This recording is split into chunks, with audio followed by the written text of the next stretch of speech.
talk about clamshells. I'm Dr. Nichelle and I'm specialized in prenatal and postnatal movement. I'm going to come down onto the ground. Clamshells are great for working on the glute med, which is the side butt right here, so not that big meaty part of your booty.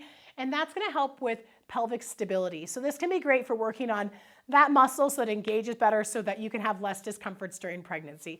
So clamshells, it's a little bit easier to do it when you're down on your elbow. So lower down to your elbow. And you can do it without a band and just as simple as keeping your ankles together. Drive that top knee up and slowly lower it down. And the slowly lowering it down is important because a lot of people just want to drive it up, back down. So it's slow drive up, slow drive down. Now to make both sides work, what you can do is think about your hip and your knee actively pressing into the ground on the bottom leg as this top leg drives up. So now both sides are working that glute med a little bit more.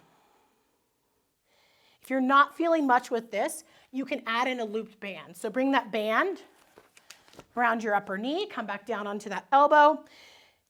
And without the lower leg engaging, you can start by just lifting the top one, see how it feels. And then you can actively push your hip and your knee into the ground as you drive up that other leg. And so that'll be the harder version.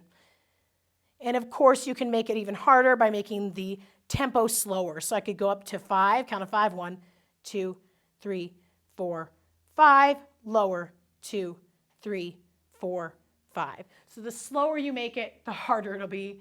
Adding a band, it'll be harder.